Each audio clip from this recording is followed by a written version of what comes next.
Don't enable the avoidant. Don't do it.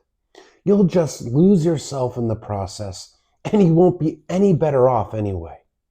That's my major beef with so much of the content out there on social media regarding avoidant attachment. The content is centered around how to manage the avoidant, aka how to expect and accept less from them, how to sacrifice your own wants and needs for connection, for depth, for partnership, how to constantly just enable their behaviors, never holding boundaries, giving them space whenever they want, walking on eggshells, not having those conversations that are important, accepting no vulnerability, accepting a lack of effort. I just saw a video that prompted this video. The video I saw was about signs that your avoidant partner is feeling safe with you. And some of those signs were things like they're starting to initiate communication sometimes. Or sometimes they'll talk about a feeling. It won't be anything deep, but it might be just a random thought they have. That should also be known as the bare minimum. Why are we celebrating the bare minimum from a partner as some sort of win? That whole notion coincides with the idea that love has to be earned, that you have to accept breadcrumbs. That's breadcrumbs. Why would you want to accept breadcrumbs? Why would you try to teach someone that it's okay to accept breadcrumbs? If you are looking for emotional depth, if you are looking for a real connection, a real partnership, you're not going to find it by enabling the avoidant. No, you shouldn't be mean to them. You shouldn't be cold. You shouldn't be cruel. And of course you should have empathy. And of course you should speak to them with respect. And of course you should care about their needs too. But that doesn't mean you have to sacrifice what's important to you. When you don't hold any kind of boundaries with them, when you let them pull away when you want closeness, when they abruptly discard you, but you take them back, just sweep it under the rug with no conditions. When you accept their stonewalling, when you accept any of their unhealthy behaviors, whether it be cheating or communicating with people on the side, having other options, any kind of adult content addictions or heavy drinking or anything that you don't like that you endure from them and allow and don't hold boundaries on, you're enabling them. Those are all enabling behaviors. When you take them back after they discard you, you are enabling them if you're not holding firm boundaries. At any given time, when they are not giving you what it is that you truly want or need in a relationship, and you don't do anything about it, you are enabling them and you're sending them the message that this kind of behavior is okay, that it's acceptable, that you are willing to accept breadcrumbs and half efforts, that you are not going to stand up for your needs.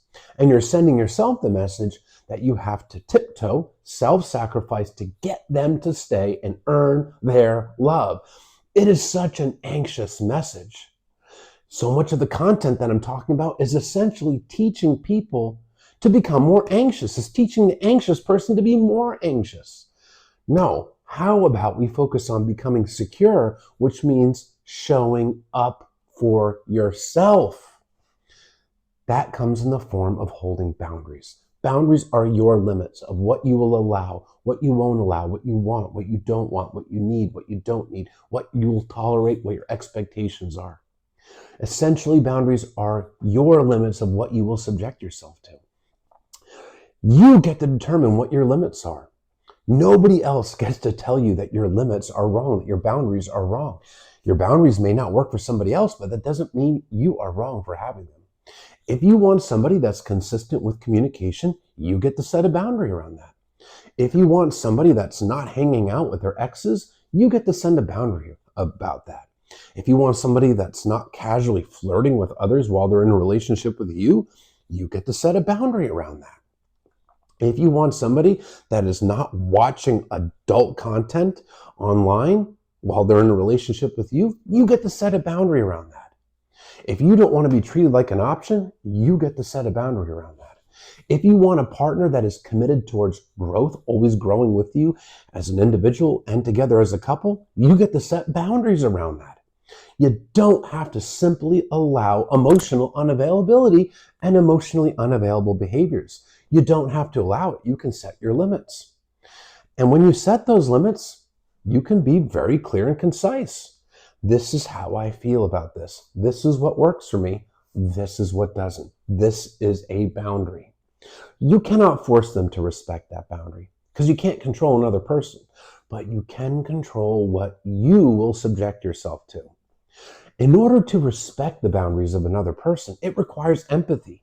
It requires the ability to empathize with that person's feelings, wants, needs, to share their emotions, the whole thought process of how do I show up for them? A person that does not respect your boundaries is not empathizing with you. And the most unhealthy thing they can do is try to tell you that your boundaries are wrong, that you're wrong for having needs and wants and limits. That's called gaslighting because they're trying not to take accountability for their behavior and making your boundary the problem. You don't have to accept any of it. When somebody repeatedly shows you that they are not empathizing with you and they're not willing to work with you on the relationship and they're not putting in any effort towards change, they're not showing you any committed effort. Ask yourself, why are you staying in the relationship? What is keeping you in that relationship? Because at this point, you're self-abandoning. And self-abandoning is not the path towards fulfillment. It's not the path towards happiness. It's the path towards being brokenhearted and anxious. Yeah, walking away from somebody is a very hard thing to do when you care about them and love them.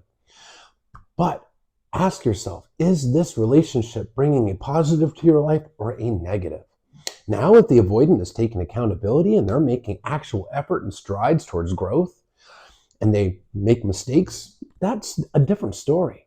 But when they're not taking accountability, they're not doing any self-growth, they blame you for having boundaries, they pull away without any regard for how you feel, and it consistently happens over and over again, it's a pattern. It's not going to change, and you can't change them.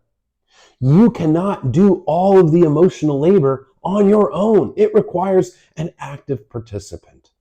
Hold those boundaries and be prepared to walk away and preserve your self-respect and your self-worth.